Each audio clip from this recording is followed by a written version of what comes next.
Baby, I'm ready to go. Hello, everybody. Welcome to Planet FPL, the world where everything revolves around Fantasy Premier League. My name's Suj. My name is James. I'm a little bit hoarse this morning. Horse. You went down Tottenham yesterday, shouted at them. Basically, yeah. For the last 10 minutes when you thought you might have had a hope. Chatted a lot because the shitter we are. I mean, we wasn't actually shit yesterday. We'll talk about it later. The more they need me, the louder I'm going to be. And that's the loudest I had to be for a while because I needed help. Yeah. I mean, you made a fist of it towards the end, but obviously you did yourself no favours by going 3-0 down by half-time yesterday. No shit, Sherlock. I don't doubt that you're a little bit hoarse. Did your wild card make you feel any better? No. Okay. Listen, we what is it the kids would say? We feasted with the free hit in 34. So famine. Almost inevitable. I mean, to be honest, the pain on this week, obviously equally as well, is those who carried the Arsenal players. Saka and Havertz particularly is kind of what's led to. Has done well. The red, and for myself as well. I mean, all the players so far for me and probably for you that have done all right will be single game week players so far because we haven't had anything out of apart from Son yesterday. Double game week players, nothing. Yeah, carried for me Isak and Gordon, 23 points. I'll take the Onana and Fernandes, 8 points in a 1-1 draw with no penalty saves or goals or assists or anything. We'll take that. I'm quite happy with my choices though, Suj. Haaland's come off the bench for me for Foden, as will have been the case for many people, probably the majority of Wildcarders this week. Haaland 5. Just a goal, wasn't it? Plus the 1 point. No BPS, okay. Yeah. But quite happy with the choices I made. Like, you can look at it in reflection. Oh my God, you benched Vardy's 15 points. That's what I got him in for. Not to do it this week, though. I said, I'm looking for the 15-pointer against Wolves. So the bastard peaked a week too early, unfortunately. But who would I left out instead? A doubler or share at home to Sheffield United? Nah. And actually, I'm quite happy with the Cucurella pick as well, despite the own goal. You can hate the outcome, but the decision for me, because I'm not on bench boost, was just pure on 35. And when I see him playing near enough left wing back in the first half, then going into midfield in the second half, he certainly should have ended up with an attacking return somehow. He's put the one on the plate for Jackson, which has hit the post, and he created a couple of other chances as well, actually. So I'm not unhappy with the Cucurella pick. I'm not unhappy with the choices I made on wildcard. As much as I would have wanted to fit in an Arsenal attacking player, for example, I don't know which one of that midfield lot I'd have left out. I mean, in hindsight, if I know Foden's not going to turn up, but in all seriousness, if I'd known Foden wasn't going to turn up, I'd have just picked Brennan Johnson. Yep, so, and he didn't. I mean, he had to come on early in the end, but he obviously didn't start for you yesterday. He'll start the games now. Any very little problems coming out of your wild card? Cher, obviously, has gone off injured. Yeah. We don't know the extent of that fully. But it's not... anyone else? I should probably just clarify what I went with. So I went Onana and Raya. I went Porro, Cher, Cucurella, Vardy, Gabriel, Palmer, Foden, Fernandes, Son, Gordon, Isak, Jackson, and Haaland. So in terms of problems coming out of the weekend, yes, Fabian Cher yellow flagged. I didn't have the intention of starting him this week anyway. Tight hamstring, I would suggest he probably does come back and play. But because they're away record and Chelsea being at home, I would have picked Cucurella over him anyway. With the fixtures this weekend, it was definitely going to be Vardy and Gabriel for me at the back, and also bench Porro away to Liverpool. So that's not an immediate like, oh shit yourself, I've got to deal with it now. It feels like there's more important things. The intention would have been to roll this week. The only transfer really on my mind is there a way to get an Arsenal attacker in this week? But whatever I get in, I may want to reverse, right? Yeah, this is... And obviously, because I'm not bench boosting 37, I can afford the luxury of doing that a little bit more. And clearly Havertz would be the one. He's actually, I'll quote our good friend Late Riser. I saw he put a stat on X, Twitter. Havertz is the highest scoring player in the game since Gameweek 24. Oh, wow. Nice. He has been on quite a roll. Cole Palmer's on 100 points over that period. Kai Havertz, I think, it's 103. This is one of the problems with focusing on doubles when you're a wild card and looking too far in the future. You can sometimes miss the stuff right in front of your eyes. And Arsenal attacking was one of those. Like, we all... Coming out of wildcard, we're recommending keep one defender at least, keep a Gabriel or a Saliba, but we didn't recommend keep one attacker at least out of the. But it just wasn't really a way to fit it in for I know. Wildcarders. Look, who were you going to leave out? My wildcard midfield is almost the same as yours, bar one player. The front eight I read out is what most people have gone with. Yeah, mine's slightly different, but I get it. Yeah, difficult. Look, yeah. So you've only got Share, and we don't know what's going on with Share in terms of flags. And I think he'll probably be all right. Is my instinct. Tight hamstring. Hopefully, fingers crossed. Sheffield United at home. Did they have to risk him? No. I mean, they don't have to risk him under their circumstance anyway. But I wouldn't be at all surprised if he plays at the weekend. Actually. Yep. I also wildcarded James. I'm sitting as it stands right now on 62 points, which is giving me a green arrow. Which has gone from 1.35 to 1.87. So it's not too bad. I've still got 4 to go. 1.87. 1.187. Sorry. Well done. Yeah. I went with 3 Spurs, mate. 3 Spurs. You Vicario. Double defensive. Vicario, Porro, and you'll know what I thought of that. Yeah. But also Chelsea again were rubbish. So that said, I also told people to examine themselves if they were going to get Romero or Van der Ven. Yeah. Van der Ven's obviously had the goal disallowed for marginal offside. Romero's star striker yesterday. Romero's had a mad one. Yeah. So Sonny obviously returned with the 7-pointer. I went with 2 Chelsea, Palmer, who I armbanded, and I'm assuming you did too as well. Yeah, right? most people did. Yeah. And Jackson. So nothing there. But my 2 City were different to yours, and I played them. So I went with Kyle Walker, and I went with Kevin De Bruyne. I had loads of excess money, and my problem was if I'm coming off Haaland or Salah, I almost basically am never going to come back to them between now and the end of the season. There's so much money to burn. I thought, why not go De Bruyne over Foden? At your position, I certainly don't mind you went different either, right? Yeah, and so he returned an 11-pointer. I had Bruno Fernandes as well, and Gordon and Isak. 62 points. The story of the week for me, James, is BPS, because Isak, Gordon, De Bruyne, Bruno Fernandes, Kyle Walker, like 20% of my score is BPS. Nice. This week, and they've done well. My bench: Edison, Højlund, Share, Maguire. Edison's the problem now. But again, what do we know? What don't we know? He came off half time, right? He left the City ground with his arm in a sling. Right. Which I would suggest for a goalkeeper is particularly probably bad. Yeah. Did he dislocate his shoulder or something? No. So, well, he had a challenge with Willy Bolly in the first half, and he obviously stayed on, but that's where I think he picked up the injury. Right. He was always there as my bench boost keeper for 37. So I've got no intention of making a transfer this week and rolling. So who's your other keeper? Vicario. I mean, I'd just be going Ortega now, I think, Suj. Or just getting it done. Yeah. I mean, do you want to play Vicario at Liverpool? No. I was thinking about David Raya and then Daisy Cheney again. If I've got no outfield problems to fix. 2 goalkeeper transfers. I've got no outfield problems to fix. If Edison's ruled out for the season, you're just going to buy Ortega, aren't you? There's no reason not to. That makes sense. Just do it. Yep. But I need it for bench boost, so I can, and I've got no issue with money, so I could wait another week. You've already do it when I need it. What you've done, I mean, the only thing is, for you, it would cut you off of Foden. I'm guessing is the only one. As you said, you're not going to go back for Haaland with your structure, no. So it's only cutting you off of Foden. So if you're happy to go against that, there's no one from my midfield that I'm going to sell. Like all of my midfield then has a double in 37. It's quite straightforward. De Bruyne, Palmer, Fernandes, Gordon, Son, all doubling in 37, mate. Anyone who's got Edison if he's ruled out, he's just going to buy Ortega, aren't they? Yeah, likely. Yeah. Just be a really popular transfer. I know there's a lot of, you don't need the money at this stage. And the value of the keeper, by the way, people say, he's 3.7 or whatever. I mean, that doesn't matter at this stage unless it involves, and it might do, a scenario that allows you to go from Gordon to Havertz in 38, for example, which you might not have been able to. That sort of move might help you further down the line. But the value's largely irrelevant, isn't it? That you chose the City goalkeeper. One of them's injured. I mean, the beauty of it is now, there was a lot of, if City got the title won, could Edison get dropped? Well, that presumably wouldn't happen to Ortega. Scott Carson says hello, by the way, but presumably that wouldn't happen. Ortega would just play. Yep.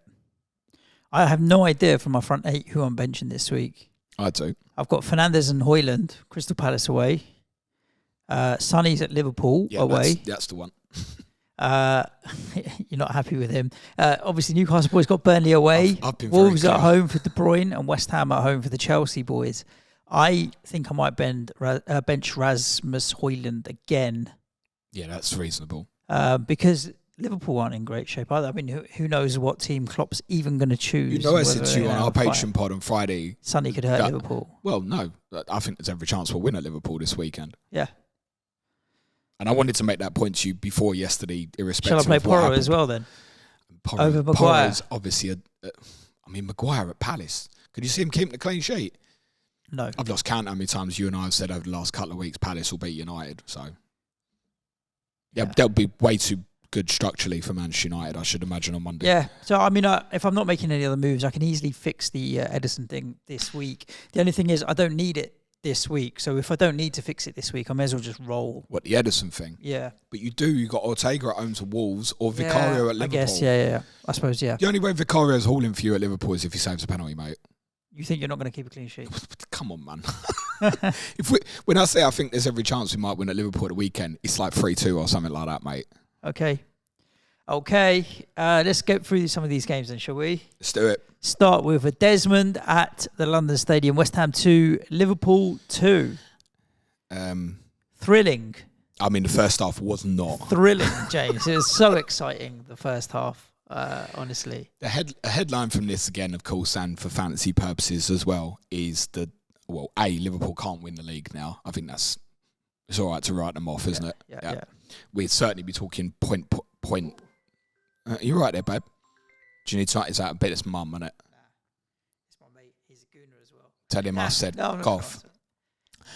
I'm not going to rub in any more misery obviously, after the North London derby, mate. Sit down. Stand down. Klopp's selection and obviously the Salah bust up. Well, yeah, I mean, he said he's dealt with it. Salah obviously was in a pretty fiery mood. Well, Klopp said he dealt with it, and Salah said, I'll be spitting fire if I speak now. So, what do you make of it? I get Salah's frustrated. He's possibly frustrated with himself and his own form recently. I think the fact he got benched after the game Wednesday night, not because of his performance Wednesday night, but just the close proximity of the games, shouldn't come as a big surprise. Do you think he was mad though because he was benched? It was also look, you've benched me and we're losing now, or when he went to bring him on, they were winning. They were winning. Right? That's the thing. I guess you could look at it and say it was strange that he was only going to get used in like minute 77 or whenever it was that he came on. But I've never thought there was anything other than a good relationship between those two. I imagine Jurgen Klopp probably has nipped it in the bud. I would be very surprised if Salah didn't start against Tottenham. Yep. Because suddenly that becomes the headline of Klopp's closure he's not picking Mo Salah. Yeah. There's only 3 games to go. I think he'll go. Yeah, he'll stick him back in the team. I'm pretty confident of that. So, and I imagine it's something we'll quickly forget about. It's probably just a show as well of frustration that they have let it slip, haven't they? And they were kind of always outsiders in the race. The reality is they've dropped, 8 points from games against Palace, Everton and West Ham. And frankly, if you do that in a run-in, Liverpool fans don't need telling you're not going to win the league under that circumstance. They've still got tough games with Spurs and then Villa away. And Wolves at home on the last day is going to be difficult. Based on how good Arsenal and City are at the moment, they're not going to win the league. I think we'll largely end up ignoring Liverpool players between now and the run-in. So. And they'll still score points, I just don't see any need to go there. I can see narratives of Klopp's last game at Anfield, even with nothing to play for, wanting to put a Salah in, or taking a last day punt for a Luis Diaz, or people might be so sick of Nicholas Jackson looking at Darwin Núñez. I can see that sort of thing, or suddenly someone's got excess money and wants to punt jumping out of the cauldron into the fire. They say these sort Jackson of things are fine. Is the worst possible transfer. Ultimately, right now, I mean, Salah speaks for himself historically, but if you've got a choice at the moment of an Arsenal player or a Liverpool player, you're going the Arsenal player, aren't you? Yeah. I would take. I'd even take Kevin De Bruyne over Salah at this time of the season. This is when he comes good.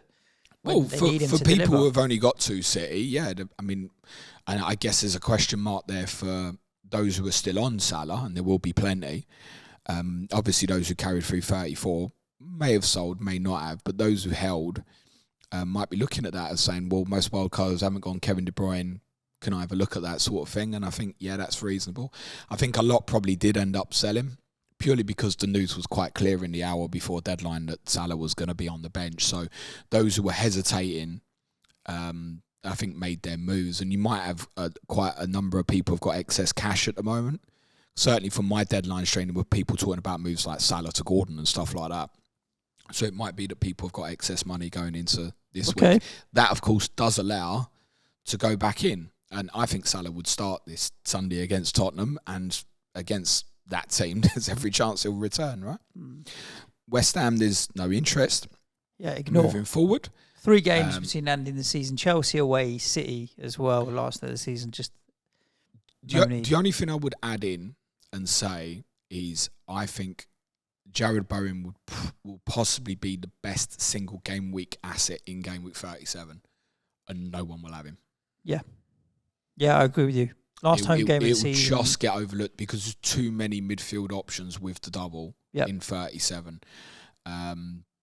But if people are looking for something very different, it's a regular question. What do I do to catch up in the mini league? Well, you really swing against. There's every chance Luton will come to West Ham subject to the results this week and maybe need to win. And I just feel like that's a perfect scenario set up for you and him especially.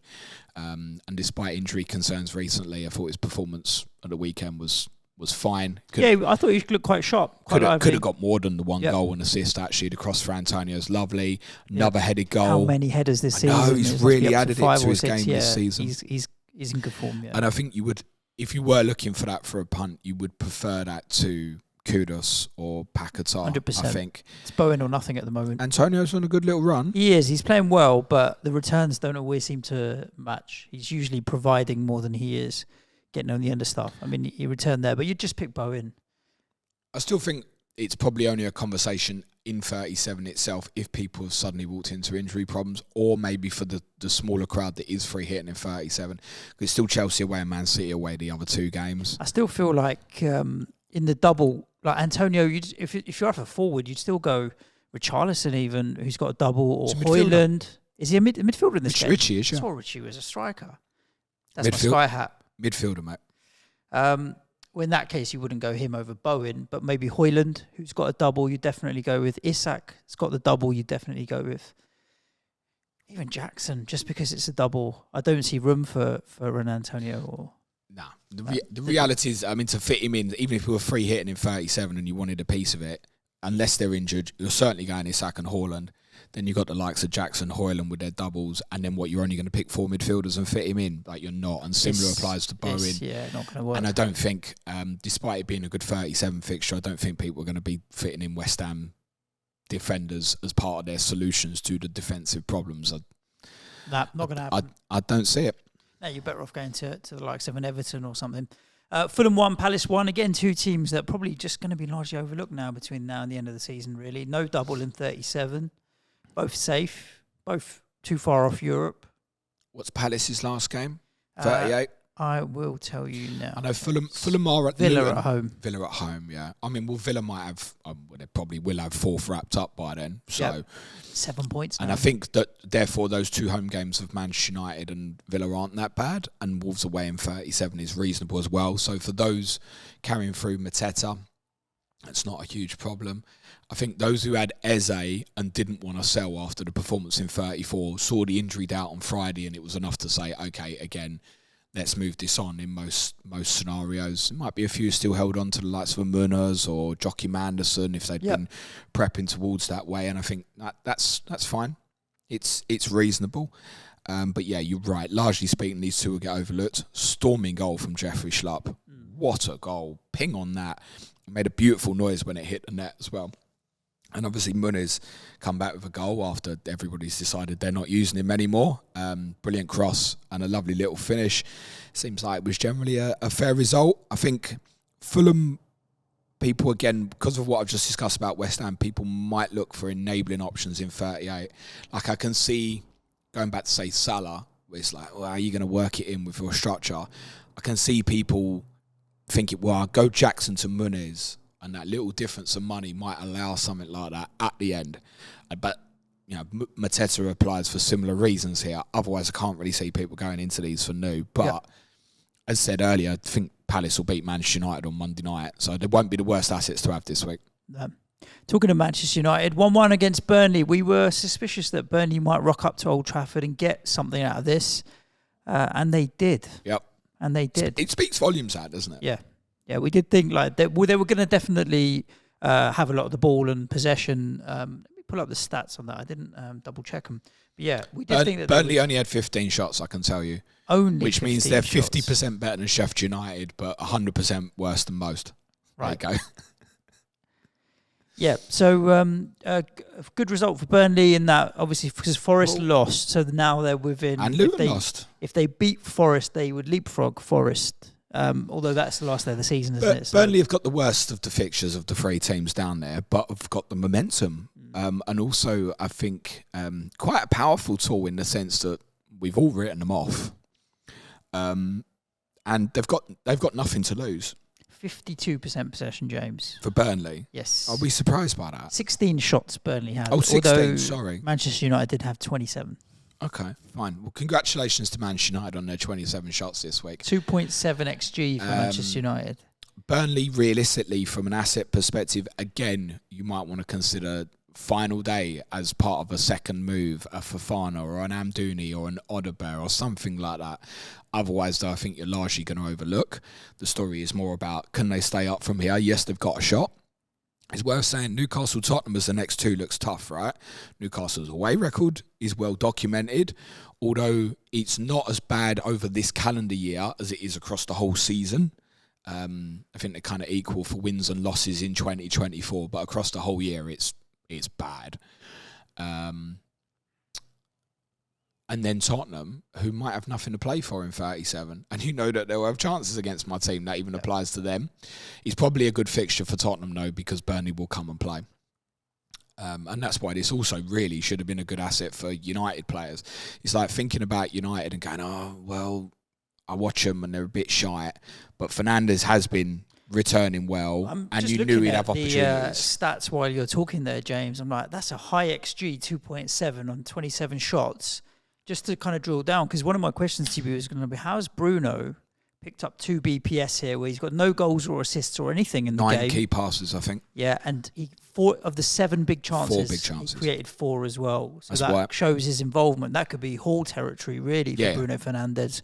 The stats are massive. Like his he was rating actually on Sofas with 9.3 out of 10. Yeah, exactly. Says a lot. And his heat map is ridiculous as well. He's all over the pitch. That return without contributing an attacking return. Yeah, it shows his involvement. Of course it does. He was actually at full-time on top bonus. Wow. And it changed a little bit afterwards. So, I mean, any return he would have hit top bonus here, so it would have been worth more. So, yeah, I mean, Fernandes is the attacking one I went with. It's the only one I want to go with. Did nearly pull out the clean sheet for Onana, and there's a number gone for perhaps Maguire or Dallo on Wildcard as well. On my bench. Wolves fans got some justification for the Gameweek 1 error that went against them, because it was a really similar incident, wasn't it? And it's definitely a penalty. And it was given. And unlike a lot of other VAR decisions, that's one I can understand why the referee didn't give it on the pitch. And VAR does work under that scenario. I certainly wouldn't be steaming into any more United this week going to Palace, as said. Fernandes, despite his consistency, might be the make weight of a hokey-cokey. It's not impossible, but my remaining 3 transfers are Havertz to Fernandes. Fernandes to Havertz, Havertz to Fernandes, and Fernandes to Havertz. It's not impossible that's what I end up doing. It could be. But we just turned that into a little nursery rhyme with the hokey cokey theme tune in the background. I can't think of 2 more dislikable players, actually. And to be honest, other than the fact he wears the red and white shirt, I haven't got too much against Kai Havertz, actually. Bruno is dislikable, as discussed many times over. But clear talisman for them, consistent. This data here says, okay, I mean, it's a technical blank, if you will, but 4-pointer in FPL, despite that, he doesn't need much to be. He's getting nowhere for me. I've got 3 Man United already stacked up in Højlund. I don't see me adding, and I don't see me under my circumstance adding a third. Yeah, I don't see me playing 2 of my 3 in any way, given week in Højlund and Maguire until I need them for bench boost. They're sitting there. I suppose there's a debate about Monday or this weekend rather than do you bench Fernandes or Son will be maybe one people are deliberating. Oh, that's close. I think I'd bench Son. I mean, it's rough either way. I think I'd bench Son. Yeah, but at the same time, I'm sitting here, and if I'm sitting here and I think, well, United get beaten, I'm actually saying I quite fancy Tottenham on Sunday at Liverpool. Then is that the right call? That I feel like much more is a gut instinct. It feels also, like a bit of a. It also feels like take. United could go to Palace and win 2-1 and he gets both, doesn't he? Yeah. He's and Spurs could easily do bits, and Son could get nothing. So, what about if you throw Gordon into that conversation? Gordon plays for me. Gordon's only returned in 2 away games. This is the opposite. So he's only blanked in 1 home game. He's only returned, I think, in 2 away games. Right. Yeah, I didn't know that stat. Is that a segue, James? It can be. Because obviously he did return with the assist at the weekend. 2 assists, 5-1 in the end. Worried for a second there, though, when Amahadzovic managed to score in the first 5 minutes, but then normal services resumed. 2 goals for Isak. Decent returns here. Not quite normal service resumed because by the sounds of it, there's not too many Newcastle fans would have been able to complain if Sheffield United were winning at half time, actually. Right. Played well first half. There's some good moments, some good opportunities, and missed a few sitters. Then I think once they end up in a situation where they go behind against a team that can be relentless when they're playing well, the heads go down, and from there it feels inevitable that more goals will come. They missed 3 big chances in the second half. I was round my parents, and I literally said to my dad, I said, looking at the data, it looks like Sheffield United are unlucky to be winning. Literally, next notification, goal Newcastle. Yep. Goal Newcastle. It's obviously got away from them now. I think the headline one here is not Isak or Gordon's returns, but Callum Wilson obviously being back in the team and scoring. He came off the bench, right? Very well taken finish at the end. But I think the key takeaway here is, if people are nervous, that's now 2 games that he's come on since returning from injury, and Isak has stayed on, and he's stayed in a central role rather than going wide. So I don't think there's an immediate threat to Isak. I also think Isak is playing way too well to even consider not playing him. We'll rest him for what at this stage? So now you've got weekend. They play Burnley Saturday, then Brighton Saturday, and then United Wednesday, and then the final game at Brentford Sunday. So there's 4-day gaps. So over Newcastle's double at the end, you've got some nice spacing around that as well. Unless he gets injured, I don't see any reason why Isak won't play. And if Wilson does, it's more likely to be with him. And I wonder if they lost someone like a Gordon or Barnes offensively, if the idea could even come round to go Wilson and Isak in 37 rather than Højlund or Jackson. Like, if you knew Wilson would play, you'd rather just have them 2, wouldn't you? Yep. And that would be a super differential if that opportunity exists. As said earlier, I think Cher probably will play at the weekend. Tight hamstring. Apparently Eddie Howe said they wanted to take him off earlier, but Cher said he was okay to continue. Then at half time, he was like, I can't sprint at 100%. So they took him off, no risk. So I think he'll probably be all right. He'll probably play. It's not the first time this happened with Cher, and we thought, he's going to be out for a few weeks, and then has played the next game. Tino Livramento played.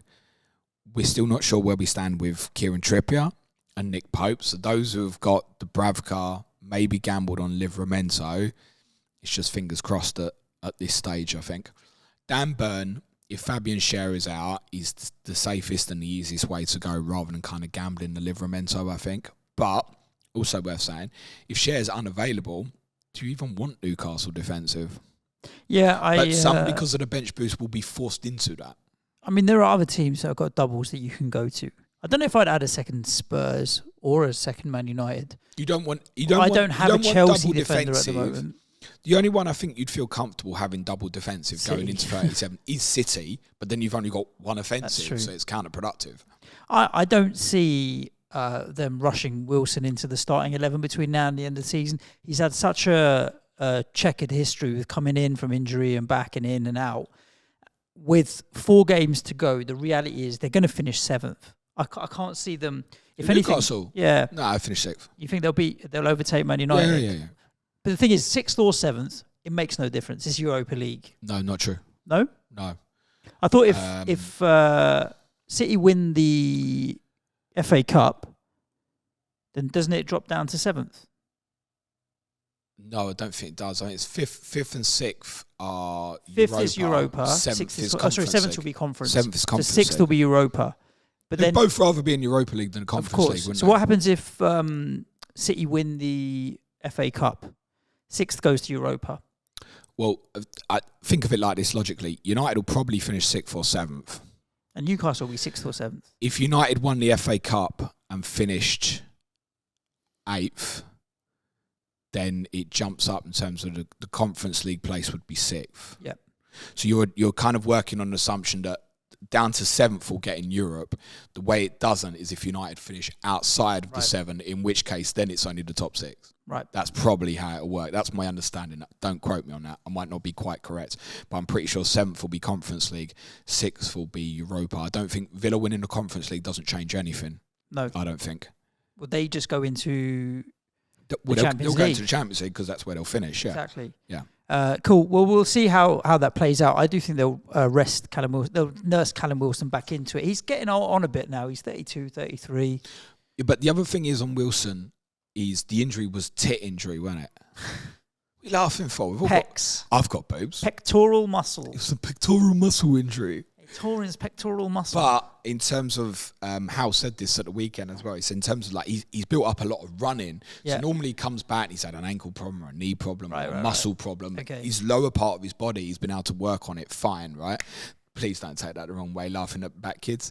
But therefore his fitness levels are pretty good because his problem's up here. And if that's fixed, then I don't think you'll have an issue with him in terms of a setback from that perspective. It was a surprise that Harvey Barnes didn't start. And there's every chance he'll come back in for the next one.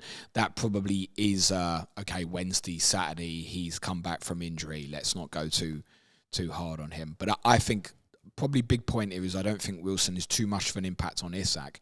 And it might even be that Wilson becomes an option along with Isak. 2 teams, again, that I don't have any interest in. I don't know if you do, James. Wolves and Luton sharing Wolves taking all the 3 points, 2-1. Yeah, I mean, you're not going to buy Wolves now going They've to got Manchester Liverpool City this and weekend. City as 2 of the last 3. Yeah, but those who've got, I've seen Aït-Nouri on a few wild cards, and I think the theory behind that was play him this week in 35 and then play him in 37 at home to Palace as a single game week player, or even bench it if you're not bench boosting in 37, and that's perfectly reasonable. He did pick up a potential problem again at the weekend, though doesn't sound serious. Gary O'Neill was at pains to say that this was the first time Hwang and Cunha had started together since December. Wow, that's a long time. And that's really impacted Wolves' second half of the season, with obviously Pedro Neto being injured as well. And we do think Neto will be available before the end of the season. That's a potential impact on Sarabia, but I can't see where Sarabia would be used from here on end. I think a key point for the weekend, many of you remember, obviously, Wolves beat City earlier in the season. Craig Dawson did a really strong man-to-man job on Erling Haaland. It obviously stayed in Johnny Pringle's memory enough because he mentioned it on Clash of Correspondence last week in terms of that physical duel. You know, I said a few people like Gabriel Rudiger, and the first name that came to Johnny's head was what Craig Dawson did to Haaland earlier in the season. Wolves won't have that type of player to do that to Haaland at the weekend. And I think that's very notable.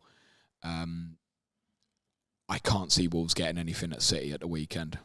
I hope that proves to be correct, but I can't see it. In a weird way, that almost feels like the easiest game left for City. Possibly, you couldn't see City slipping that one up. I don't know. West Ham are pretty atrocious when we want to be. No, but West Ham can hit that low block and defend the penalty area, make it awkward. On the line, and the longer it stays 0-0, it might get awkward. Could do, maybe. Wolves, without Dawson, I don't see being able to put that sort of shield up. I think Neto would have been, if they'd have been able to utilise Neto's pace on the break, like Forest did with, say, Hudson-Odoi and Elanga yesterday, maybe a different game. I think Wolves will struggle to get out. I think any of these games with City, if City score early, then like they did yesterday, it ends up just becoming very difficult. I'm with you. I don't see Wolves getting anything with City. The best result for Luton this weekend might have been Everton beating Brentford. Segue, James. Everton 1, Brentford 0. But let's just talk about Luton. I think they need to get a result at Everton this week. Well, no, but that's the point. Well, Everton are now safe. Yep. I think even if Everton had still needed something, it would still have been on the brain. You think, well, you let them get 3 points closer, then it goes to next week. Even though we kind of knew Everton had done their business and were safe in all but maths. Because Forest have got Sheffield United this week. Now that it's maths done, you could see Luton beating Everton on Friday now, I think. Whereas that wouldn't have been my opinion previously. And they're helped by, obviously, they've got some offensive players back. Adebayo came back off the bench at the weekend, so you might get Adebayo and Morris together at the weekend. And I think either of them wouldn't be terrible ones to utilise for 36 and 38. There'll be a pool of people looking for players for 36 and 38. I'm not suggesting Adebayo and Morris are necessarily your best choices, but Everton at home and Fulham at home in games that they'll have to win aren't terrible. Adebayo's more risky because you don't know what his match fitness levels are going to be like and whether he'd come straight back in. So I could see a little bit of consideration for Morris. Again, if it enables different moves, i.e., for example, someone's watched the games at the weekend and gone, shit, I really want to move from Son to De Bruyne this weekend, or Fernandes to De Bruyne, that little bit of money from sick of Jackson, that could be a case. And you go, right, well, I'll go Morris. Again, it's more one, I think, for those who are not bench boosting in 37. You're trying to look at different avenues, and Luton offer one perhaps now with Everton at home and Fulham at home. It's against two teams who are going to have nothing to play for. Although obviously it's worth saying in Everton's case, every place is worth what, 2.5 million, and Everton need every penny they can get. They need it. Everton would be level on points with Brighton if it wasn't for the points deduction, Suj. With Brighton, so 44 points. They've had 8 in total. Yeah. Interesting. They did beat Brentford 1-0 at home. 4 home wins on the trot, 4 clean sheets at home on the trot. We've seen all the stats. Suddenly they're hot defensively. Branthwaite's been all right for me in another format, mate. I think I'm laughing with those points, which I didn't expect to get at all out of Jared Branthwaite. So yeah, Everton defensively have been all right. What happens between now and the end of the season now that they know they don't? I saw an absolutely wild stat. Which I'm going to be honest, I didn't check back to see if it was correct, but I saw that until prior to this month that's just gone, Everton hadn't done the double over anybody in 4 years, i.e. beat someone home twice in and the away. Same season. Yeah, and they've just done it to Burnley, Forest, and Brentford. Okay. So that, if you cluster that at 18 points from those teams in and around them, because they've gone above huge. Brentford, right? Yeah, they are by a point. How important is that? Absolutely massive. I think you and I were both of the opinion always that they'd be all right. Yeah, To be honest, it was mainly Evertonians that didn't. I've said this before, Everton Football Club are fated never to get relegated, and I'll stand by that. But I will also caveat that by saying there's more problems to come, and next year is going to be a struggle again. It's not like, oh, we've won 3 games in a week to 0 and everything's going to be fine next season. You're going to challenge for Europe. Like, I'm sorry that you're not. But it's a really good week for them. They've obviously played this one without, obviously, Beto or Calvert-Lewin. Yep. Idrissa Gana Gay was the one you all should have gone for. Of course. A couple of weeks ago. Of course. You absolutely shouldn't. I don't know why people didn't pick Ben Godfrey. I mean, it was obvious. Ben Godfrey as well. Signing. Those who've had Pickford will be absolutely delighted with what they've had over the last few weeks, right? And this is it with Pickford. One of the beauties in FPL is trying to find the keeper, when the clean sheets come, can hit the 10-pointers like this. And that's why he's an interesting one, Jordan Pickford. I think he'll probably be more expensive next year, ironically. Branthwaite's obviously also done really well for them. The problem with that is there'll be clubs looking at him quite clearly for a potential purchase in the summer. And that's a jewel that Everton could sell and put 100% of the profit on the books, and it'll help, unfortunately, if that's what ends up happening. And there'll certainly be some interest in them. Yeah, good win for Everton. Tony back for Brentford. I wouldn't look at them and think, hey, that's great. Now they've kept all these clean sheets. They're steaming to Everton. The moment feels like it's gone. But once again, if let's just say Fabian Schär is ruled out for the next couple of weeks and people are sitting there, the chances are people are just going to buy Dan Burn. Oh, my God, the double 37. Okay, Everton do have Sheffield United at home. Don't rule out another clean sheet. And that, again, also puts a shitload of money in your bank as well. I realise Dan Burn still been chipping away with goals. Sheffield United have actually... They scored again. They've actually started scoring goals recently. I don't think that's necessarily a locked-in clean sheet there. But of course it's not. But is it any worse than having a doubler? No. Just keep it in mind. That's all I'm going to say. You're not going to buy anything Everton offensively. Brentford are another one that I think could be looked at for those who are looking for differences for 36 and 38. It's Fulham at home this weekend, and it's Newcastle at home, 38. And I think for the offensive guys, your Boomos, etc., Vissers, that's absolutely fine. I don't think anyone's going to dive and plummet straight back into Ivan Toney, but the headline from this is that obviously he was back in, and this week we can't talk about it, so we assume everything's okay again now. We did talk 2-3 weeks ago with the 5-6 game run-in. Brentford had the best run-in of the teams that didn't double, and they would get ignored by quite a lot.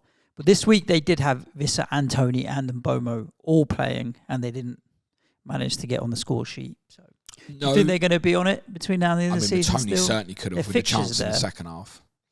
Yeah, again, like I said, it's a regular question I get is, who's good for 36 and 38, like ignoring 37, i.e. someone you can bench in 37. If you're free hitting in 37, maybe, yeah. Yeah, so if you're not bench boosting or you're free hitting in 37. And I think what you got to consider is if you're chasing, most are going to ignore some of these we've mentioned, like Brentford, Luton, but he doesn't feel or inspire with huge confidence. Nottingham Forest is another name, right? They play Sheffield United and Burnley in 38. You are probably going into enabling players, but I mean, Ivan Toney won't get touched by no one. No one. Yeah. But that means there's an opportunity. But he hasn't scored since, I don't know, Gameweek 25 or something. Yeah, he's not one for me. Bumo would be the one you'd want. If you said, all right, I have any Brentford attacker for the run-in at the moment, I think you'd go Bumo. But it's the precious midfield spot. Yeah. I'd still rather go an Arsenal player this week, personally. The stat of the weekend, James, that surprised me most was Chelsea having 71% of the ball at Aston Villa. I know game state has a lot to do with it and the fact that they were leading, but for Villa to give up that much possession and literally just sit in for that much, I was really surprised by.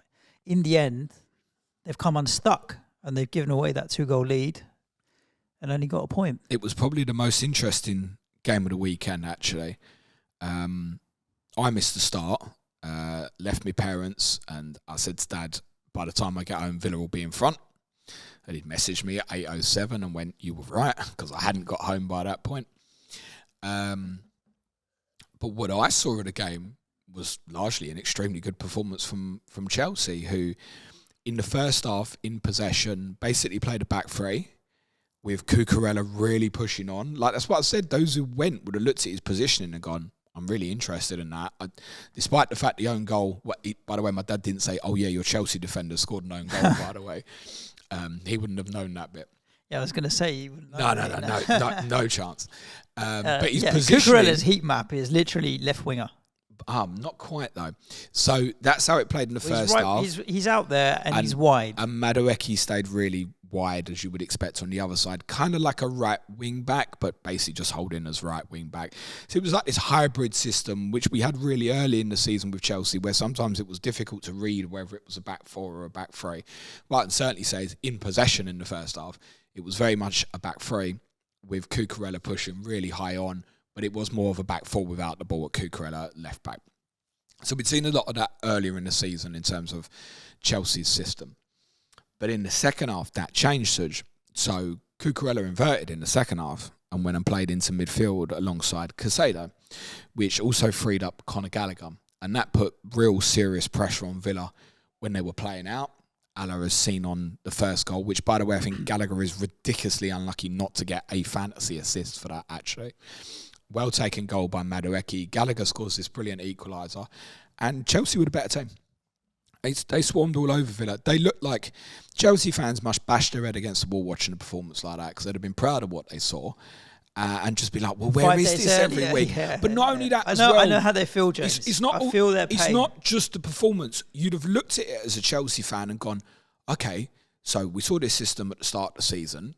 That on occasion worked quite well. We're seeing that again. And then despite the fact that we're playing quite well, obviously they were 2-0 down, Pochettino's changed it again. You go, oh, that's really interesting. We haven't really seen that from them before. He's put Cucurella into a central area and they've changed tactical again. So you would have had both eye test, tactical, physical, all of those attributes.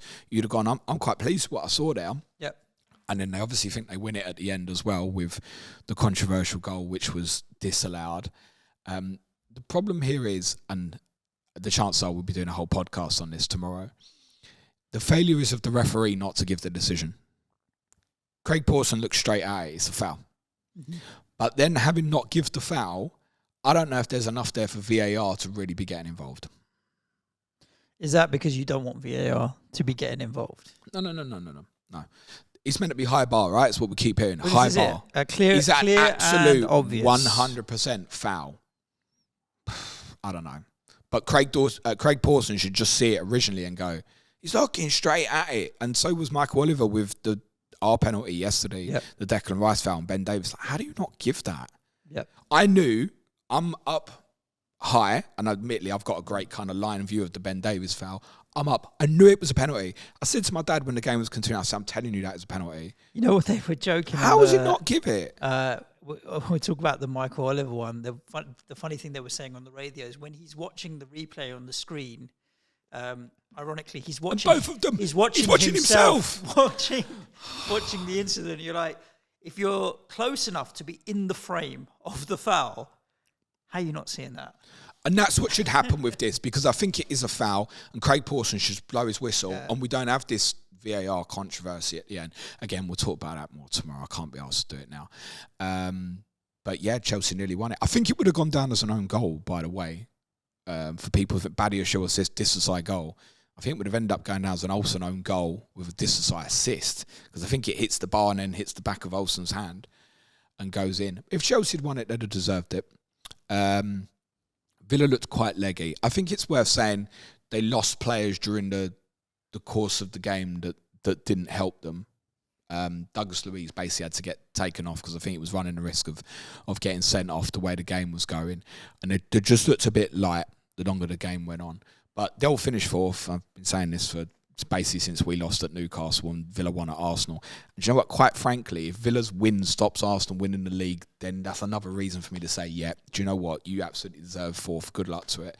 I can't see Villa not winning at Brighton at the moment.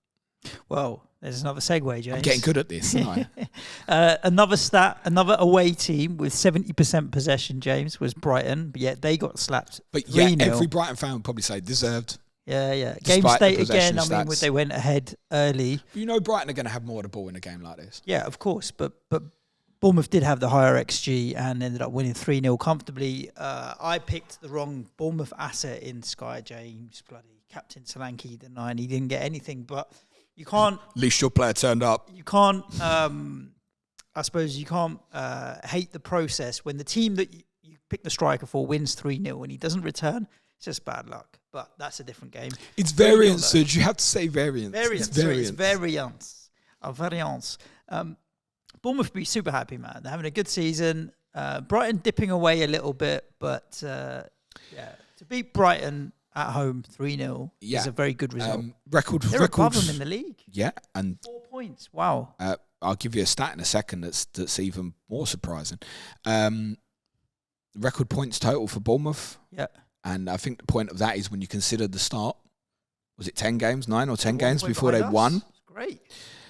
And I think it's since, I don't know, but they put the table up on Match of the Day 2 last night. Yes, I watched it back for my sins. They showed that since they lost heavily at City, which was the game after their first win, points since then, they'd be 5th. Okay. That's incredible. That's over a 6-month period, mate. That's incredible. And just bear that in mind. I think I know what the points was. It was 42 points from 25 games. Almost your 2 points a game. Almost. Not quite. It's 42 from 25, so they're 8 points. Not quite. It's running at about 1-6, 1-7, yeah. Which, I mean, for them, that's a brilliant return. So maybe you might want to factor that in before you steam into your Arsenal players at the weekend. You can't see Arsenal not beating Bournemouth, but their game might be more of a challenge than maybe we anticipate. What they're really good at, Bournemouth, and I've seen very minimal of the game yesterday, and again, this was highlighted on the TV last night, is the amount of times they win the ball high up the pitch. It was a facet of Iriola's Vallecano team that we'd looked at last summer, was like they'll go and press high. They have a mix between man-to-man and zonal orientation when they go and press high, and they're very good at it. Very good at it. Good side. I think they'll feel I mean, you look at that data, 42 points in 25 games, they'll be thinking, well, can we make a challenge for Europe next year? Because if they'd started well, they'd be in the conversation. They 100% would be. They're only 1 point behind us now. So I think the big one for me will be they might lose a few players in the summer. They don't need to, by the way. They've got no need to sell. They're absolutely fine from a financial footing. But you can see plenty of clubs would maybe be interested in Dominic Solanke, particularly. Replacing that, it's going to cost a fair amount of money. Yeah, and they don't need to sell, but that's now kind of proven at this level. That'll interest. I've said to you that I think that would be the right solution for Tottenham. Yeah, I don't think that would be a bad signing at all for you lot. Of course, Semenyo maybe. He's had a pretty decent season. Semenyo went off with a serious-looking injury, unfortunately, really late on. By the way, shout out for Dango Tara's assist for Enes Unal's goal, who manages to cross the ball in and leap into the crowd and basically take a seat and watch his own assist. Not many players can claim to that. Yeah, look, really good win for Bournemouth, really good season. The one Brighton player that people may have dived into on Wildcard is Jan-Paul van Heck. His season, we think, is over through injury. So that's another one. It's certainly conceivable that people went Cher, Van Heck, held on to Gusto. Jeez. You're using all your remaining transfers on defenders now. Could be worse. Could be using them on goalkeepers. Despite their double in 37. And Edison as well. So yeah, I can't see myself having any Brighton when we get to 37. No, I've just thinking Newcastle away, Chelsea at home. I mean, this is the thing. Van Heck was kind of ideal as an enabling perspective. It certainly wasn't going to block you off other Brighton players. And it's at the price we'd go, well, I'd never start him, so it's kind of, that's what the bench is, right? Okay, he's got 2 fixtures, I'll play him. But it wouldn't be expectation to keep a clean sheet against Isak or Palmer, would there? And there wouldn't be against Watkins this weekend either. So, as said, I think Villa will probably go to Brighton and win. They look on the floor. You listened to Zerbi after the game yesterday. I saw your mate Kieran Maguire, who was in the away end yesterday, because he's a big Brighton fan, and he said he'd put a bet on before the game, Bournemouth to win 2-0. So their confidence is on the floor. Wow. Their confidence is not there at the moment. I've played a couple of young boys yesterday who I must confess I don't know a lot about and can't comment on because I've obviously seen very little of the game. You're not going to go into a Brighton player between here and now. You're not going to go to a Bournemouth player, obviously, with that fixture this weekend either. And they've got Chelsea away 38, so again, I don't think you're going to do that. Solanke owners might look to move this on at this point. I think so. Despite his brilliant consistency, you're playing away to the best defence in the league this weekend. Yep. So that would be understandable. Travers played again in goal. So those who are on Neto are going to move that on. Those who've still got Senasai, rewarded finally. But I'm going to guess there's a good chance you benched it yesterday. I don't know. I've not seen many, but it does feel like a typical, where were you when I needed you, mate? Yeah. Yeah, it's the typical one. Let's keep it moving, James. North London derby. Tottenham 2, Arsenal 3. Did you watch the game, boss? Game of 2 halves. I listened to it on the radio. Okay. What did the radio tell you? I'm interested. It felt quite competitive. I felt like in the first half, you shot yourselves in the foot stupidly with the breakaway goal for Saka. What? With Tottenham? No, surely not. It did feel like you were gathering some momentum. It sounded like Romero decided he was going to play as a second striker, basically, and was having all your chances.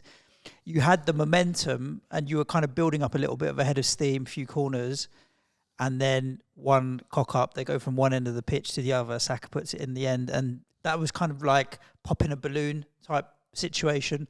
But then the second half, again, you were still going for it. When you got the first, I did think you were going to get a second, but I didn't think you were going to go on and win it.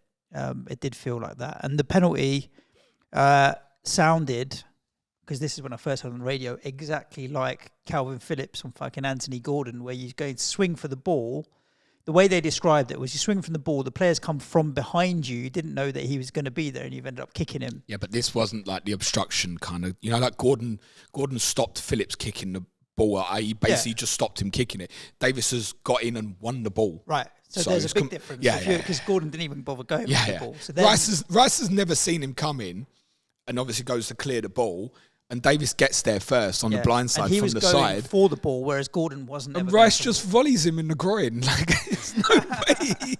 It's the clearest penalty you could see. It sounded like the way they described it, Rice didn't see he was there, and he'd got in the way of him swinging to kick the ball, which is why I thought it sounded like what Calvin Phillips had done. And in the end, it was, that little bit too far. It felt like you would have walked away from it proud of the team for rallying, proud of the team for getting back to 3-2 and not down in tools, but also disappointed with how you let it slip away a little bit in the first half. You go back to games like this and you think, if something hadn't... It's like, I felt like us and Leverkusen, I'm like, imagine if just the first game we'd managed to hold on for 5 more minutes way back then. It did feel like if you'd have just kept it a bit tighter in the first half, you would have put yourselves in a really good position at the end of the game in the end. Having said that, you're also playing against a good team. Yeah, they're very good. And I'll look down the camera to our Arsenal followers, viewers, listeners and say congratulations on victory yesterday. Wankers. They're a level above, unfortunately. Very mixed emotions on the game because I suppose like if you're going to lose, that's kind of the way to do it almost. Yeah. Because obviously at 3-0, you're fearing something really bad. The sort of shit that doesn't get forgotten and gets mentioned in 30 years and stuff like that. 5s and 6s and stuff like that. And you're thinking, it was weird because we didn't deserve to be 3-0 down. I think everybody could agree with that. You can say maybe Arsenal deserved to win at half-time through their ruthlessness and stuff. But we didn't play badly enough to be 3-0 down.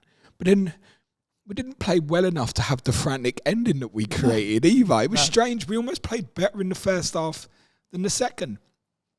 I mean, if you look at the possession statistics through the 2 halves, Suj, it's 72% of the ball in the first half. I think we had 52 in the second, 62 overall. So 72 in the first half, 51 in the second. 51 in the second. Okay, yeah. It was almost like Tottenham had realised that the only way that they could get back into it was to draw Arsenal out and almost, lull Arsenal into a sense of Arsenal only had 3 security. shots on target.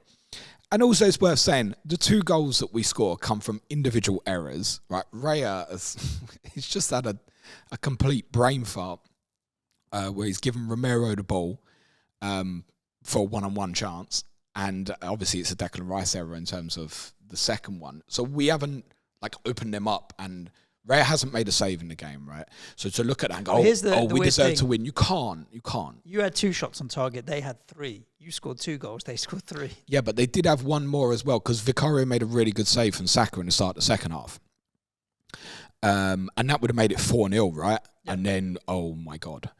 Same failings for Tottenham. 2 big problems all season. I sat on this podcast 2 weeks ago and I said to you, Suj, or it might have even been to Clayton, I said the North London derby will be decided by how Tottenham defend corners. It was Clayton you were talking to, yeah.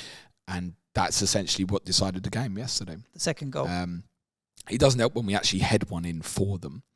I was pretty annoyed with the team selection because I think the team needed energy. I couldn't believe that Johnson didn't start. Couldn't believe it. I was surprised with the midfield as well. I thought Bissouma would start ahead of Højbjerg. Same. And Sarr as well in certain Bentancur. It was like as much legs as you can get in that team as possible. I just felt like we handed over a bit of momentum to them. That said, it was weird. Like half time, we're 3-0 down. I think we played bad.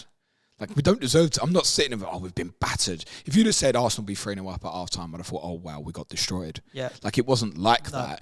They were just ruthless in terms of obviously scoring the goals and stuff. And same failings, set pieces, as said, and also how we deal on transition and turnovers when we're high up the pitch. How many times have we seen that? I mean, you've even seen it.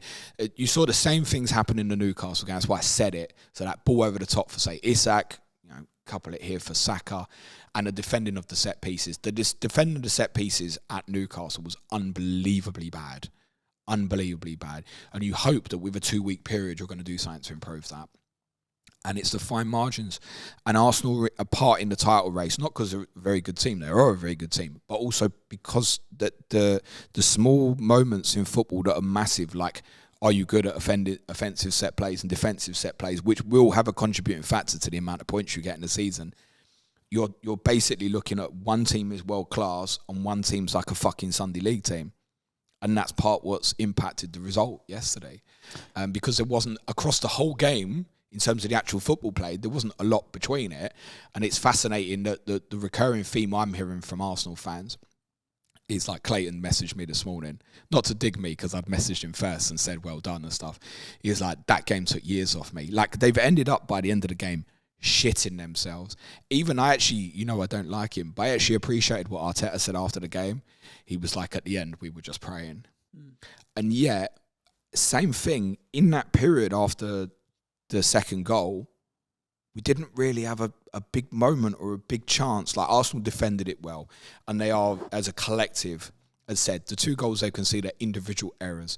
As a collective, they are exceptional defensively, really good. So, bringing it back to FPL, some interesting events like Timo Werner going off is probably a question on a lot of FPL managers, because the question then is, what I'm going to say, does that mean that Son's going to go back to the left and Richarlison's going to come in up top?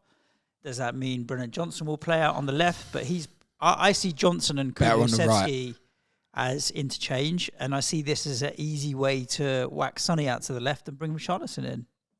Yeah, I mean, the other player who played, it's strange because I couldn't look at us yesterday. One thing that was clear watching the game as well, and again, it plays into the set plays, like they're a much more physical and stronger team than us. Part of our problems on set plays, yes, we're shit at them, but it's like you look at our players and their players and like, well, who's going to win it for us anyway? It's almost like if you miss out Romero, who's winning the header? Like as good as Mickey van der Ven is, he is shocking in the air for such a big lad. You could see this, remember back to the McBurney game really early in the season, I was like, he never won nothing against McBurney. He's really weak in the air for a tall centre-back, and he must improve that. Because you can, great, you got recovery pace. Yeah, but he's a guy against you. Like Havertz won so many headers against him yesterday and stuff, which brings others into play. But the other player who played really well for us yesterday was Kulusevski. I thought was really good yesterday, and he's been kind of really patchy of his form. He's been out the team a little bit. I mean, playing Kulusevski over Maddison right now would be clear as day to every single Tottenham fan. Essentially. Whatever. As number 10. Whatever. Take Maddison out of the team, as far as I'm concerned. And I know you said you'd take Sonny. Well, I wouldn't have played Son either. Sonny out as well. And anybody who watched the game, yeah, great. Sonny's got 7 points for fantasy at the end yesterday. Penalty. You're seeing what I've told you. He's not at it. And yet with a double... You're not avoid him because of his historic. There's people that I know that have it. armbanded him as well over Palmer, and they'll be sitting pretty now because he's got the goal and Palmer didn't get anything. And it's not a bad choice, right? You can say, it's lucky it's a penalty. Listen, he's on penalties. Palmer's missed a one-on-one that would have won Chelsea the game, right? And it flips. Sonny's had very little otherwise. I mean, he missed a big chance in the first half, actually, when Porro, ironically as well, would have been great. Played him in over the top. But he's not playing well. He can't deal with the physicality of these sort of opponents like Gabriel and Saliba. It's a waste of space. That's why I wouldn't have played him. And yet, Chelsea have a real problem. And you saw it again in the first half another night, as despite how good Chelsea were, they have a real problem with runners in behind. And actually, Werner will be a miss from that perspective.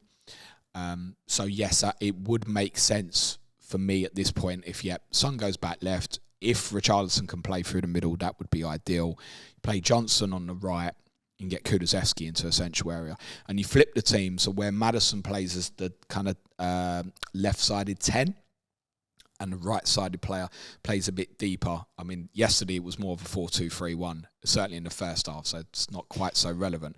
But you play Kulusevski in like Odegaard's position as like a right-sided 10, so then Kulusevski's close to Johnson and stuff like that. And then you hope switcher plays, you can get Son on the left one-on-one versus someone on the right. But whoever plays right back for Chelsea on Thursday night will be a physical player, assuming Gusto's still out. It's going to be Chalobah or Disasai is going to play out there. And they'll be physical with Son, and I don't expect them to do anything, Suj. Yeah, Arsenal were the biggest rank killers for me this week, particularly Saka. 100,000 places he cost me. With his EO being at like 62%. And second to that was Haaland, and that's like 30,000 places. So Saka's ownership still really high. Havertz was up there as well. Defensively, because they didn't keep a clean sheet, it became an irrelevance in the end, thank God for that. I just don't see where I'm going to go and get an Arsenal attacking player in this week coming, but I feel like it could be the one that's going to slap me again. Yeah, I might. Yeah, I think for me, it's going to be either by. It's a bit easy because you can bench him in 37. Yeah, but he's probably more. I'm just flipping him maybe. Yeah, the hokey cokey we talked about it. Yeah, I think for me this week is either buy Havertz or roll is the most likely. Like the Fabian Schär problem, I'll come back to it if I need to. And it's not a big problem anyway because if everybody stayed fit, I'd probably be benching Cucurella in 37. And as I've not got the bench boost, fine, it'll just be benching Schär instead. Right. That's probably what it will be for me if that's what it comes to it. So I'd still rather move around with the pieces of the front players if I can. I just wonder if... The problem is if I roll this week and all the attacking players make it through, there's nothing I really want to do in 37. So I can see me doing something like Jackson to Chris Wood, despite misses yesterday, putting some money in the bank that just enables me more different punt options in 38. Right. That's all I can see me doing if the players stay fit, basically. Havertz is the one that would be of most interest. The thing is as well, like I said to you, I didn't think he'd start one of games in 34. He did. And if you look back at that period at, say, what Late Risers reference, he started all the games. So we're beyond this now. Plus, I think with the structure of the team where obviously Thomas Partey's played the last couple of games and obviously Rice is playing a bit further forward, like I think that sticks. I think Havertz is going to play the 9 for the rest of these games, and therefore that's the one I want. And obviously his confidence is flying at the moment. He can come across, I think, quite... we've used words in the past like passive, almost shy sometimes. Sometimes you seem to think you've got no power in your shooting and stuff. He doesn't really strike through things with power. He's more about finesse. That's just his style of play. But when it's going wrong, he can look like languid and stuff like that. He looks like a player now who's got, and I could see it live yesterday, who's got an air of authority that's got confidence in his play. I mean, the pass for Saka, we speak about him not doing things with power. It's over a long distance, right? I've not seen him do that much. So he's got the confidence to play that sort of pass. So Havertz, for me, over Saka or Odegaard at this moment, would be the way that I'd want to go personally. Cool. Let's talk about last but not least, Man City 2, Forest 0. Obviously, Forest 0 home defeat. Sorry, they were first. But yeah, comfy in the end for City. Was it? They gave away chances, but I did think at any point they were going to win. So you can imagine. I never thought they were going to be in trouble. I've left the lane. There's nothing for me to hang about. Obviously, if we'd equalised, I'd be sitting there. I'd probably be drunk right now because it would have felt like a win under them circumstances. Definitely. Right? I'd have gone out. So straight home. And quite often with games, I'll record them, right, and I'll start watching them half hour later. I was like, I can't be doing that for this. So I got home, it was about 20 minutes gone at City, get that straight on live. And they scored not long afterwards. And I needed that. Mentally, I needed that yesterday. I was like, okay, cool, that's fine. They'll be all right from here. And what I watched afterwards, I don't think I've seen Man City struggle in a football match like that for a really, really long time. Not in terms of just Forest having chances. They couldn't keep the ball, Suj. They couldn't keep the ball. It was like they're playing with hot potato for basically the last 15 minutes of the first half, and the first 15 minutes of the second half was worse. You wouldn't say it was a particularly weakened team either. Midfield of Silva, De Bruyne, Rodri, Grealish, they should be good enough to keep the ball. Alvarez The thing is, because I don't have to apologise for this, because obviously I don't want Arsenal to win the league, I'm Man City fan at the moment. I'm closet Man City fan. 115 charges, yeah, that's me. All that at the moment, right? I take it, I bring it. Clip that, so please. No. So I'm watching City, obviously desperate for them to get results at the moment. I've been here before with like It was the same with Manchester United in the 90s and the noughties because they were the only team capable of stopping them. So I used to want Manchester United to win nearly every week, right? And it's the same now with City, unfortunately. I know that makes me scummy, fine. So I'm watching them almost like a fan head on, and I'm sitting there thinking, please get John Stones on the pitch. It's the first thing I'm thinking. And you think, really missing Foden. And I'm like, why is it that I'm desperate for City to do something and they're not playing like City?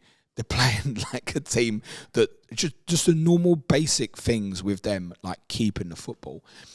And I know Guardiola mentioned the pitch afterwards. I'd come to the conclusion watching the game, there must have been something with that pitch because it was so off, Suj. Yeah. It was just Rodri, Bernardo Silva, these guys will never give the ball away. Just so sloppy and stuff. It definitely missed Foden. I would feel way more comfortable if John Stones played centre-back. You're talking on commentary yesterday like, Aki and Akanji have been really solid. And I'm thinking, are you seeing the chances that Forest have missed here? how have Forest not scored in that game yesterday? So if you've got your City returns, like you've got Kyle Walker, I know there's a number of got Gvardiol this week and stuff, like, well done. And Haaland a lot played him. But from the actual clean sheet perspective, you've been very lucky to get the return. They missed 3 big chances, did Forest. Primarily Chris Wood as well, who's been doing really well, right? And I don't think, as said, he wouldn't be a terrible enabling punt to get for 36 and 38, the 2 fixes of Sheffield United away and Burnley away. You know that they'll need points in them, almost definitely, unless they get 6 in the next 2. In any case, okay, it's still Burnley away last day. Awoniyi's still sitting in the stands, so Wood is certainly good, at least for this week. They're not going to take him out of the team because he missed a few chances, because actually he's been returning pretty well. So I don't mind that as an enabling one. If Jackson got injured on Thursday night, for me, for example, I would consider that sort of thing. Otherwise, won't see me looking at Forest. I feel like I've picked up the right City 3. Gvardiol, Foden and Haaland. Gvardiol will feel like that because he's just returned big. But I feel like that when I watch him anyway, because he gets so much higher than the other guys, right? And Kyle Walker can overlap a little bit. But as I said to you on Friday, Suj, what you saw with Kyle Walker at Brighton, you probably won't see in the other games. It's just a strategic thing just because of Brighton and how heavy man-to-man they go. Kyle Walker didn't play well yesterday. I mean, Hudson-Odoi gave him real problems. I tell you, it was great for Forest as well. Ola Aina at left-back was really good. You can come and be a backup inverted fullback for me based on what I watched yesterday. He was really good at fullback. They went with a 5-4-1, so completely different, as I said, stylistically to Brighton. Brighton want to go heavy man-to-man. Forest are drawing you, bang, wide areas, Elanga, Hudson-Odoi, go. And it gave City problems. City were really fortunate to win that game yesterday. But in a weird way, because they were fortunate, and they did, by the end, they win the game comfortably in the last 20 minutes, don't get me wrong. But they went for a real bad period in the middle. Because they went through that and came through it, it almost feels like they went over a bigger hurdle than what was there. There's the psychological of Arsenal winning, arguably their most difficult left just before that. You look at the two teams, you think they'll probably win everything left. I do think that with City now. And City's hardest game left now is Fulham away. I'm unlike you. I want Arsenal to win the league because I don't want City to have such a stranglehold over it. But then obviously I don't have the same rivalry with Arsenal that you do. But when I look at it, I see City winning everything. And probably Arsenal too, but I do see City winning everything. And it's in their hands at the end of the day. So if they do win everything... I would really like to be at White Hart Lane on the 14th of May and be able to support my own team. It won't be done by then. Which is, I'm relying on miracles from Bournemouth and Manchester United. No, it won't be done by then. But even if Arsenal... I think their toughest game is you away, if not Arsenal Fulham draw away. one game, if Arsenal drew at Old Trafford and City won their other games, and then in effective City are 4 points clear, then I'm happy for my team to beat them because I'll trust them to deal with you on the final day, right? Yeah. Otherwise, it's going to be weird. The majority of the ground will want Tottenham to lose. And every time Man City score, we will sing, "Oh, Tottenham, we love you. We love you, Tottenham. We do." I think you're the toughest game left for them. It won't be. It won't be if Arsenal win every game. Because we'll have to roll over. Going to roll over? Yeah, we'll have to. You reckon the players ain't going to roll over, mate? That's corruption. It's conspiracy theory corruption. It is. We're going to have nothing to play for. Villa will have fourth done. Okay, we will probably have Europa done because as it stands as well, we actually literally only need 4 points. Oh, shit. We need 4 points to guarantee Europa League because Manchester United and Newcastle still have to play each other. And that's if United and Newcastle won every game in the meantime. I had no intention of going into game week 37 with Erling Haaland, and you're basically telling me that Spurs are going to be Spursy that week, and that scares the shit out of me. Going into game week 37. Saying that you're going to roll over and I don't have Haaland, problem. But Manchester United are probably going to do the same against Arsenal on the Sunday before as well. Oh, that's true. So, I mean, to be honest, Manchester United don't need to try to roll over. It's a little different. But look, it would be... United fans don't have the hate for City fans that Tottenham fans have for Arsenal. I'm sorry, it's a stronger rivalry. City fans might disagree with that, it's fine, but... Tottenham and Arsenal have a bigger rivalry with each other than Manchester United do for Manchester City because United have Liverpool. Cool. So, yeah, if it comes to that, yeah, I can tell you honestly that most Tottenham fans in the ground will unfortunately want City to win, if that's the scenario. Cool. But you should be aware of that from a fantasy context, genuinely. Because that will be the same. It's not me sitting here like a fan telling you that's how I feel. I'm telling you that's how the majority of the stadium will feel. Don't you want to keep your league record against City? Who gives a about that, mate? Come on, they're not beating you. If we've got nothing to play for, Suj, and we beat them to give Arsenal the title, what's the reaction going to be like? Yeah. There's also an easy win here for Ange as well. Change a lot of the team that's just not good enough to play the under-18s. After we've played Burnley on the Saturday, this would be the right thing to do. After we played Burnley on the Saturday, just bad sickness bug through the camp. They've all been on the toilet all week. The problem is, Ange is such a proud man. Ange will. You will play. I think you won't. But the players will know. I don't think the players will know without question, right? A lot of them are on socials and stuff. The players will be getting told by their own fans, lose the game, if that's what it comes to. Now, like I said, I hope Tottenham beat Man City, but I hope Tottenham beat Man City because Arsenal slips up in between. We shall see about that in next week. Not next week, the week after. 14th, that fixture is, isn't it? It's Gameweek 37. 37's midweek set of fixtures. A few more. There's one more game this week, which we'll probably talk about on the Diff Show on Friday. Yes, we will. Don't forget, kids. I'll be at the Bridge Thursday night. Yeah. Friday deadline this week. Yes. Luton Everton is a Friday night game, so wherever you are, it will be a Friday deadline. 6:30, isn't it? The deadline. UK, yeah. Cool. What have the listeners got to look forward to the rest of the week, James? I'm going to pull out a few questions from X. So People's Poll podcast for tomorrow. The vote is live now to about 5 p.m. UK time. You can find that on Planet FPL Pod on Twitter/X. Two options: the abolishment of FA Cup replays or the standard of refereeing in the country. We know what's going to win. I said this time last week, those are the two options. Yes, it does look like it's going to be what you thought. The runner-up will get done on our Patreon on Thursday. That'll be available for basic plus tier patrons and above. Sky Fantasy Wednesday. As it's a Friday deadline, I can't be doing two streams on a Friday, so Ask James Thursday, 12 p.m. UK time. Friday, Aaron Lager, our Leicester City correspondent, is joining me for the Fan View for a discussion on Leicester following their promotion back to the Premier League. Congratulations to our Leicester followers. I know there's loads of Leicester fans in the community, actually. Congrats to them. Our Patreon pods this week are Q&A today, UCL Fantasy tomorrow, Wednesday, Tottenham. Thursday, the runner-up the People's Poll vote. Friday, differential show, Gameweek 36 preview, which, yes, will include a review of Chelsea-Tottenham from Thursday night. Okie dokie. If you want to support the show, www.patreon.com/PlanetFPL. Keep this light above me on, please. You also get access to FPL.team right now until the end of the season if you want to be planning out all of your transfers, access to our Slack community, prize leagues, which are pretty much done now, really, to be honest. So that's probably not a good selling point anymore. It's not. But they will be back next season. If we can still afford it, if we've still got enough patrons. So, sign up to Patreon so we can. Cool. Should we do some of these questions then on the internet? Go for it, boss. Wrap up the show doing that? Yep. Okay. This one's a difficult one. Alex, FPL Physics. What percentage of people on Bench Boost 37 will beat your Bench Boost 1 score? What did you score on your Bench Boost in 16 odd? 16, 18, I feel like? 19. 19. I think half. I would say more.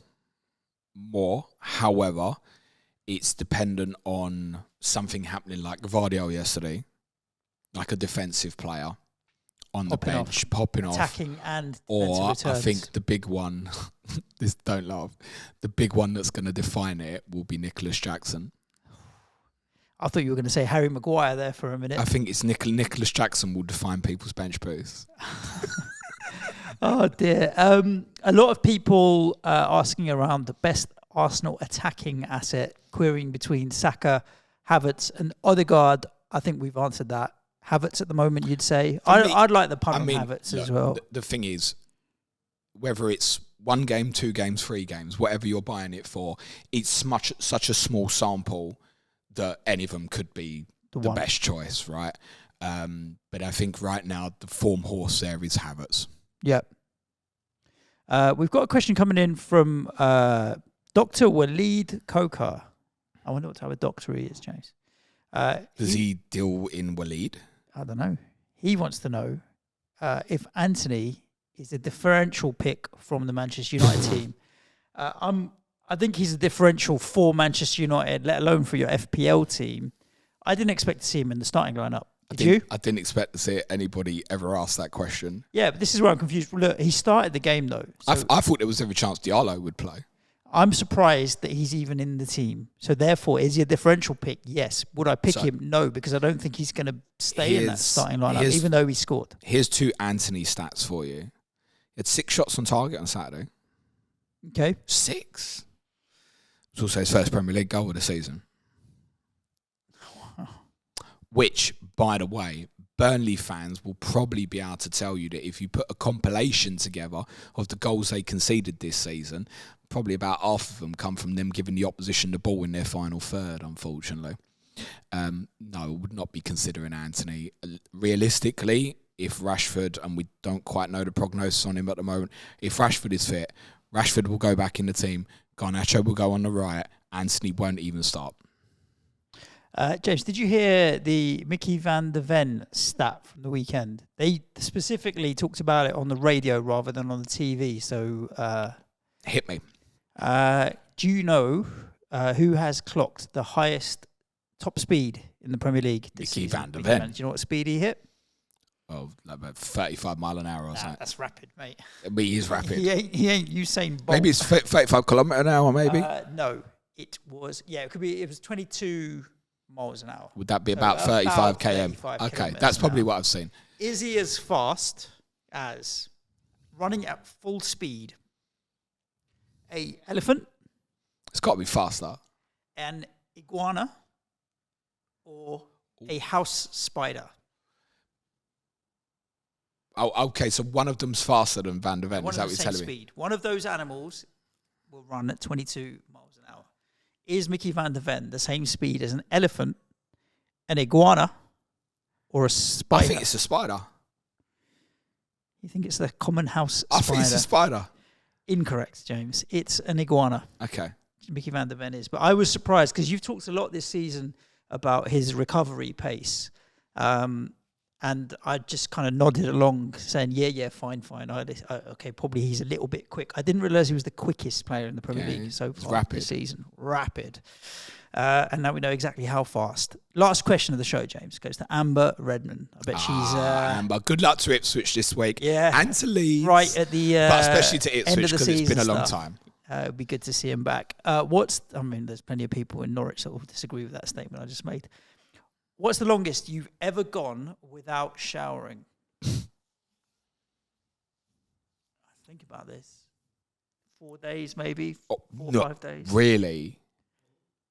Nico, what did you say? Nico's like, 4 or 5 days. But I don't know, when I went out to Africa to the Rhino Charge, we were camping out in the middle of nowhere. Okay, fair game. Did they have... I'm trying to remember if they had hot showers. You've done Glastonbury or anything like that? No, I've not done Glastonbury. No. I've done camping out in the sticks where I've been out in the woods for 3-4 days before I've had access to a shower. So washing yourself doesn't count, right? Like just washing yourself with a sink or a river or something like that. This is a shower. So yeah, I've probably longest would be 4 or 5 days that I've been without access to a shower. Look, you could be technical on that and say, like, some people prefer a bath, right? Yeah. Than a shower. I'm a shower person. I could only think, I'm not going to say I've had a shower every day of my life. No, that wouldn't be true. Because there are days you just sit in. You just have a pants day on a Sunday, don't you? And it's like, I'd still shower in a pants day. Nah, no. You love your missus more than I love mine, so I don't really care. But no way more than like 2. No way. Yeah, no, I've definitely done 4 or 5. Not unless you're doing something like that, and I never have. But every time it has been because I've not had access to a shower, as opposed to I've just chosen out of my own free choice to just not shower. I need to shower in the morning. Are you morning or evening? Quite often both. Yeah, can be. I don't mind both, but I can't function in the morning without a shower. Like before I've had coffee, breakfast, food, spoken to anyone, anything. First thing I need is a shower in the morning. I need the coffee first, not going to lie. There we go. Cool. Listeners, thank you so much for your questions. We've answered most through the conversations around the games. James obviously has run through all of the content that we've got coming up the rest of the week. Make sure wherever you're listening to the pod, you're subscribed or you hit the like button. That's only do that if you want to hear from us. You know when people tell you to subscribe to their videos and like the videos, hit like if you like it. And subscribe if you want to hear more. If you don't want to listen, man, if you've made it this far in the podcast, then the like you and probably thought it was all right. Bell. Or you were here because you were here for insightful and FPL advice. Else, in which case you got the wrong podcast. I'm proud of James for making it through the whole show with his voice. You've done well. So do it for that reason alone. Stay safe, look after yourselves. Ciao for now. Thanks, everyone. Be nice to each other and play it your way. Cue music, please. Man child.